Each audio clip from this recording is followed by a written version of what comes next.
નમસ્કાર ભારતીય નાગરિકો. આજે આપણે વિનાયક દામોદર સાવરકર દ્વારા જે બીજું માફીનામું લખવામાં આવ્યું હતું તેના વિશે વાત કરીએ. એ અંગ્રેજ સરકારને 14 નવેમ્બર 1913ના રોજ પોતાની જેલ મુક્તિ માટે લખવામાં આવ્યું હતું. સાવરકર એમાં પોતાની પ્રથમ જે દયાની અરજી હતી એનો ઉલ્લેખ પણ કરે છે, જોકે આપણને એ અરજી મળતી નથી. તેમણે આ જે બીજી દયાની અરજી કરી તે ભારત સરકારના ગૃહ સચિવ રેજિનાલ્ડ ક્રેટોકને કરી હતી. આ અરજીમાં જોકે એમણે પહેલી જ લીટીમાં લખ્યું હતું કે હું નીચેના મુદ્દાઓ આપ દયાળુના ધ્યાનમાં લાવીને આપ સમક્ષ વિનંતી રજૂ કરું છું.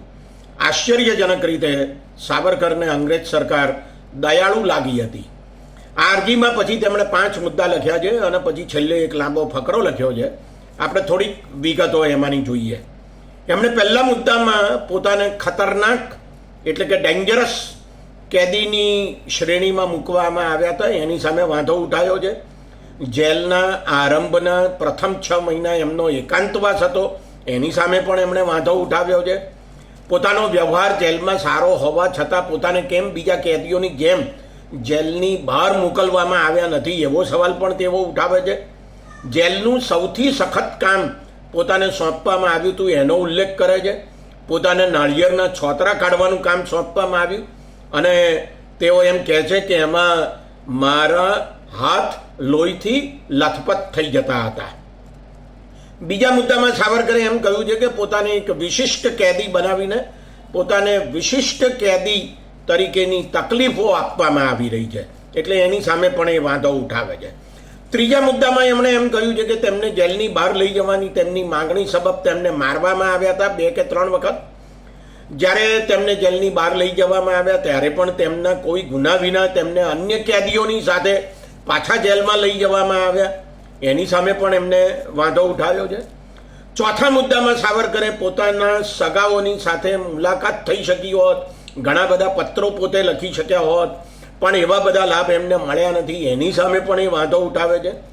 અને જો પોતે સાધારણ ગુનેગાર હોત તો પોતે જેલમાંથી અત્યાર સુધીમાં છૂટી ગયા હોત એવું પણ એ કહે છે. એટલે એમનો ઈરાદો એ છે કે પોતાને ખતરનાક કેદી નહીં પણ સાધારણ ગુનેગાર તરીકેના કેદી તરીકે શ્રેણીમાં મૂકવામાં આવે. 5મા મુદ્દામાં સાવરકર પોતાને કોઈક ભારતીય જેલમાં મૂકવામાં આવે એવી વિનંતી કરે છે અને પોતાને જે નિયમ વિરુદ્ધની સ્થિતિમાં રાખવામાં આવે છે એનો અંત લાવવા માટે કૃપા કરવામાં આવે એવું પણ એમણે કહ્યું છે. એ એમ પણ કહે છે જાતે કે પોતે રાજકીય કેદી છે. તેઓ પોતે આમ જુઓ તો 50 વર્ષની એમને જે કેદ થઈ છે એનાથી ડરી ગયા છે એવું લાગે છે. હું એ પસાર કરવાની નૈતિક શક્તિ કેવી રીતે ભેગી કરી શકીશ એવો સવાલ વિનાયક દામોદર સાવરકર ઉઠાવે છે. તેઓ ફરી એકવાર ભારતીય જેલમાં પોતાને મોકલવામાં આવે એની માગણી કરે છે અને એ રીતે પોતાને 14 જ વર્ષમાં છૂટવાનો નૈતિક અધિકાર મળશે એમ કહે છે. જો એમ ન કરવામાં આવે તો પણ પોતાને સ્વજનોની ને મળવાની છૂટ આપવામાં આવે એવી માગણી પણ તેઓ કરે છે. તો આ 5 મુદ્દા લખ્યા પછી છેલ્લે લાંબો ફકરો લખે છે અને મને લાગે છે કે એ લાંબા ફકરામાં એમણે જે બાબતો લખી છે એ ખાસ ધ્યાનમાં લેવા જેવી છે. પહેલો મુદ્દો એ કે 1906-07માં ભારતમાં બંગાળના ભાગલાના વિરોધમાં આંદોલનથી જે માહોલ ઊભો થયો હતો એના વિશે સાવરકર એવું કહે છે કે એ ઉત્તેજક અને નિરાશાજનક માહોલ છે અને તેણે શાંતિ અને પ્રગતિના રસ્તેથી દેશના લોકોને ભટકાવી દીધા હતા એવું સાવરકર લખે છે.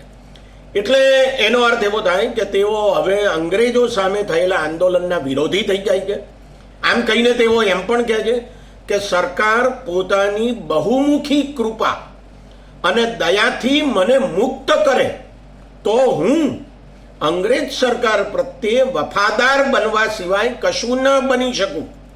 આમ પોતાને જેલમાંથી છોડવામાં આવે તો પોતે અંગ્રેજ સરકારને વફાદાર રહેશે એ તેમણે છેક 1913માં જ કહી દીધું હતું. જેલમાં આવે તો હજુ માંડ 2 વર્ષ વીત્યા હતા. આ લાંબા ફકરામાં બીજું સાવરકર એમ પણ કહે છે કે જ્યાં સુધી અમે જેલમાં છીએ ત્યાં સુધી ભારતમાં મહામહિમના વફાદાર સેંકડો અને હજારો લોકોના ઘરોમાં સાચી ખુશી અને આનંદ ન આવી શકે. આ રીતે તેઓ પોતે તો અંગ્રેજ સરકારને વફાદાર બનવા માંગતા હતા, પણ તેમણે દેશના અંગ્રેજોની વિરુદ્ધ લડતા લોકો પણ પોતાને જેલમાંથી છોડવામાં આવશે તો અંગ્રેજોના વફાદાર બની જશે એમ કહ્યું હતું. કોની સાથે એમણે આવી વાતચીત કરી હતી કે જેથી એ પોતે દેશના હજારો લોકો વતી ખાતરી આપી દે છે? સમજાતું નથી. અંગ્રેજ સરકારને ભારતના લોકોને દંડ દેવા અને બદલો લેવા કરતાં માફ કરવાનું અને સાચે રસ્તે લાવવાનું વધારે આવડે છે એવું એમણે લખ્યું છે. તેઓ એમ પણ કહે છે કે જો તેમને જેલ મુક્તિ મળશે તો તેમને એક જમાનામાં જેઓ માર્ગદર્શક ગણતા હતા એવા યુવાનોને પણ તેઓ પાછા લઈ આવશે. ત્રીજો મુદ્દો આ લાંબા ફકરાનો, સાવરકર એવું લખે છે કે હું સરકારની ઈચ્છા મુજબ કોઈ પણ પ્રકારની સેવા કરવા માટે તૈયાર છું. મારું આ પરિવર્તન અંતરાત્માપૂર્વક છે અને મારો ભવિષ્યનો વ્યવહાર પણ એ જ પ્રકારનો રહેશે. આમ તેઓ પોતાની જેલ મુક્તિ માટે કાયમ માટે અંગ્રેજ સરકારના ગુલામ બની જવાના માટે તૈયાર હતા. તેઓ દેખાડો કે ઢોંગ નથી કરતા એવું દેખાડવા માટે પણ તેમણે અંતરાત્મા શબ્દ વાપર્યો છે અને છેલ્લે તો એમણે હદ વટાઈ દીધી છે. જુઓ એ શું લખે છે. સાવરકર લખે છે કે શક્તિશાળી જ દયાવાન થઈ શકે, જે તાકાતવર છે તે જ દયાળુ થઈ શકે, અને એક હોનહાર પુત્ર પોતાના પિતા સમાન સરકારને દરવાજેથી પરત ફરે તો બીજે ક્યાં જાય? આશા છે કે હુજૂર મારી યાચનાઓ પર દયાભાવથી વિચાર કરશે.